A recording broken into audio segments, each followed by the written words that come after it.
What if I told you that one of the most exciting young quarterbacks in football, Shedeur Sanders, might not be ready for the NFL spotlight just yet? Yeah, you heard that right. While fans of the Cleveland Browns have been calling for Sanders to take the field and replace rookie starter Dillon Gabriel, one trusted Browns insider just dropped a bombshell that has fans second-guessing everything they thought about the team's quarterback situation. Right now, the Cleveland Browns are sticking with Dillon Gabriel as their starting quarterback. Gabriel is set to start his third straight game, even though the team's offense has been struggling badly under his leadership. Week after week, frustration has been growing in Cleveland. The fans want change, and many of them believe Shedeur Sanders is the answer.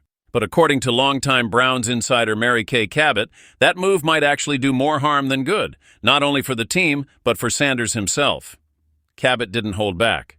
In her latest piece, she said that if Shedeur Sanders were to start right now, he'd be stepping into a world of hurt.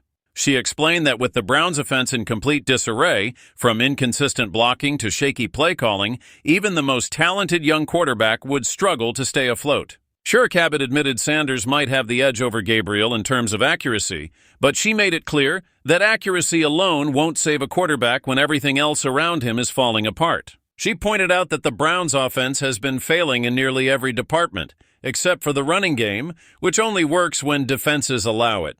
According to her, throwing Sanders into this chaotic situation would be like throwing him to the wolves. The offensive line isn't protecting well, the receivers aren't consistently creating separation, and the playbook doesn't seem tailored for a young dual-threat quarterback like Sanders. In short, this is not the right environment for a rookie to thrive. It's a turbulent cockpit, and no rookie, whether it's Gabriel or Sanders, can expect smooth flying in these conditions. Cabot also raised another important concern, Sanders' history of taking too many sacks back in college. She believes that same issue could follow him into the pros if he were forced into action too early. For the Browns, that could mean putting their future quarterback at unnecessary risk before he's truly ready. So in her eyes, the Browns' decision to keep Sanders on the sidelines isn't about favoritism. It's about protecting their investment and giving the rookie time to develop behind the scenes. Meanwhile, Dillon Gabriel continues to learn through fire. He knows the offense isn't clicking, and he's aware that the team's patience is running thin. But to his credit, Gabriel has shown humility and determination.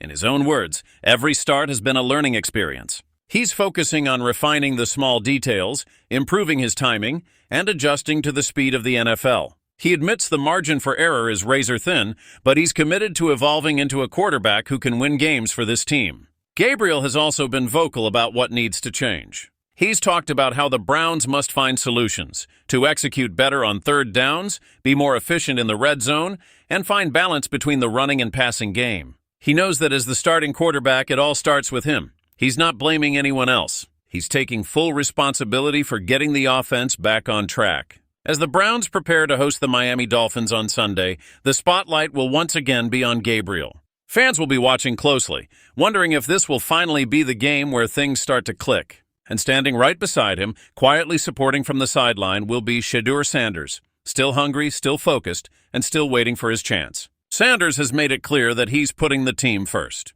Even though he's itching to play, his current goal is to make sure Gabriel is as prepared as possible for every single game.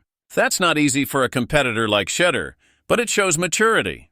He's been in this situation before, back when Joe Flacco was starting, and he's used that time to learn, prepare, and build confidence. Sanders said he's overly confident in himself and ready to play whenever his number is called, but he's also patient enough to trust the coach's decision. That kind of mindset speaks volumes. Shedeur knows his moment will come. He understands that the NFL isn't about instant gratification. It's about growth, timing, and seizing the right opportunity when it arrives. And when that day comes, you can bet he'll be ready. So as the Browns continue to navigate this turbulent season, one question remains. How long can they keep Shedeur Sanders on the sidelines? Will patience lead to greatness, or will opportunity slip away before he even gets the chance? When a team starts losing, the noise outside only gets louder. And right now, no one is hearing that noise more than Cleveland Browns head coach Kevin Stefanski.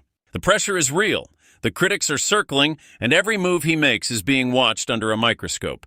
As the Browns prepare to face the Miami Dolphins, Stefanski finds himself right in the middle of a storm that could define not just this season, but his entire career. The rumors of his firing have been swirling for weeks. Fans are frustrated, analysts are questioning his play calling, and inside the locker room, players are just trying to stay focused. But how does a man handle all that noise when the walls are closing in? This week, Kevin Stefanski stood in front of reporters and delivered a message that was as calm as it was defiant. "I don't listen to it," he said, brushing off all the outside talk about his job security. It was classic Stefanski, measured, disciplined, and unbothered. But beneath that calm exterior, there's no doubt he knows what's at stake. Let's not forget, Stefanski isn't just any coach. He's a two-time AP Coach of the Year, a man who led the Browns to the playoffs in 2023, reigniting hope in a franchise that had long struggled for consistency. But football is a cruel business. You can be celebrated one year and questioned the next. And right now, Stefanski's seat in Cleveland couldn't be any hotter. Through 6 games this season, the Browns have fallen to the bottom of the league in offensive production, averaging just 13.7 points per game, a number that would make any offensive-minded coach lose sleep. The frustration runs deep because this isn't a team that was supposed to collapse. This was supposed to be the year the Browns built on their momentum, the year they made a real postseason push. Instead, they're staring at one of the league's worst records, and the fans who once believed are now demanding answers. Adding fuel to the fire is the quarterback situation. Rookie Dillon Gabriel, making just his second career start, was sacked 6 times and hit 16 more in Week 6.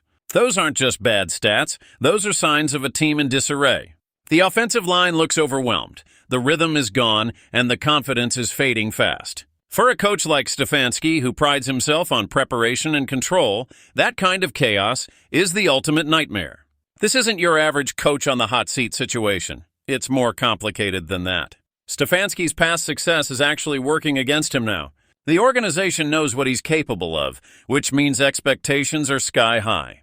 When those expectations aren't met, the backlash is brutal. A 3-win season followed by a disastrous start in 2025 has turned optimism into outright anger. And if things don't turn around soon, that anger could reach the front office. Still, Stefanski isn't one to panic publicly. In fact, his response to all this turmoil shows exactly why he's lasted as long as he has. "I grew up in Philadelphia," he told reporters. "I was a longtime listener of 610 WIP, so I understand the media's role. I understand that for our fans, this is part of their passion for the game. But from where I sit, I can't let that affect what I do."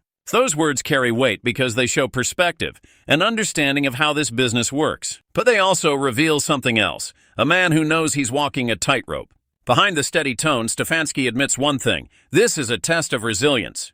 "When you go through times like this," he said, "you have to show resilience." And he's right, that's what defines great coaches. It's not just about the X's and O's, it's about leading when everything around you is falling apart. But let's be honest, resilience alone might not save him if the Browns lose again this Sunday. In the NFL, patience is a luxury few coaches get. Front offices want results, fans want wins. And if the Browns stumble again, the noise that Stefanski refuses to listen to might become impossible to ignore. It might not just be fans and analysts talking, it could be voices from within the organization itself. So as Cleveland gets ready to face Miami, this game means a lot more than just another chance to add a win to the column. It could be the difference between saving a season and starting over from scratch. The Browns are desperate for a spark, and their head coach is desperate to prove he still has control of this team. Because one more bad outing, and the headlines might shift from rumors to reality. Kevin Stefanski says he's not listening. But after this weekend, he may have no choice, so what do you think? Will Kevin Stefanski manage to silence the critics and lead the Browns back to respectability, or is his time in Cleveland running out? Drop your thoughts in the comments below. Don't forget to like, subscribe, and hit that bell icon for all the latest updates.